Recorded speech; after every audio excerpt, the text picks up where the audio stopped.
Hello दोस्तों, स्वागत है आपका हमारे चैनल पे। आज मैं जो कहानी लाई हूँ उसका शीर्षक है सच्चा प्रेम। तो आइए सुनते हैं कहानी। कैलाश अपनी ईंट भट्टे के मजदूरों को पगार दे रहा था। तभी अचानक उसकी नज़र एक औरत पर पड़ी। औरत का चेहरा रूही से बहुत मिलता था।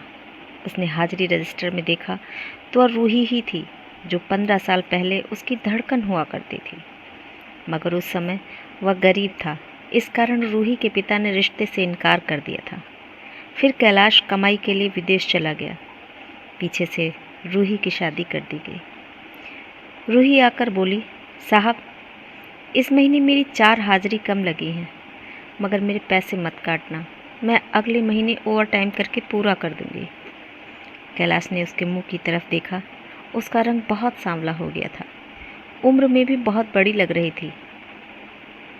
वो कैलाश ने उसे पूरे पैसे दे दिए। उसने कैलाश को नहीं पहचाना था।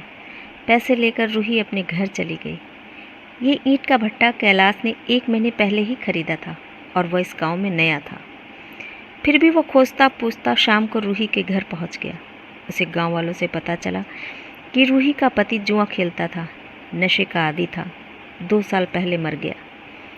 एक छप्पर में रूही रोटियां बना रही थी। उसके पास 2 मैले कुचैले बच्चे बैठे थे। वह कैलाश को देखते ही खड़ी हो गई और बोली, साहब आप? कैलाश बोला, मैं कोई साहब वहाब नहीं हूँ। रूही, गौर से देखो, मैं तुम्हारा वही कैलाश हूँ।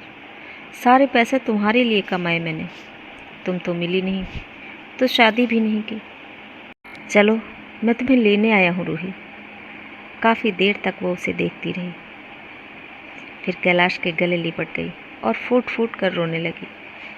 कुछ देर संभलने के बाद उसने कहा कि साहब, अब मैं आपकी वो रूही नहीं जिसे आप प्रेम करते थे। कैलाश ने कहा, पगली, मुझे इस बात से कोई फ़र्क नहीं पड़ता कि तुम्हारी शादी हो गई है और तुम विधवा हो। मैंने सिर्फ और सिर्फ तुमसे प्रेम किया है। तुम्हारे लिए तो मैंने इतनी ऊंचाइयाँ पाई हैं। मेरा ये धन दौलत, गाड़ियाँ, घर तुम्हारे बिना किसी काम का नहीं रूही। सब अधूरा है। और देखो, आज भगवान ने मेरी सुन ली। बच्चों को लेकर घर चलो रूही। ये बच्चे अब तुम्हारे नहीं, हमारे बच्चे हैं। इतना सुनते ही रूही स्तब्ध हो गई और वापस कैलाश से लिपट कर रोने लगी। कैलाश उन सभी को लेकर घर चला गया और सब खुशी खुशी रहने लगे। इस कहानी का ये मतलब है दोस्तों, कभी कभी माता पिता का फैसला गलत भी होता है और थोड़े लालच में आकर लड़कियां भी प्रेम को ठुकरा कर किसी और के साथ घर बसा लेती हैं। लेकिन कहते हैं ना कि दुनिया गोल है।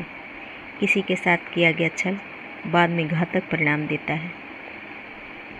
तो ये थी हमारी आज की कहानी।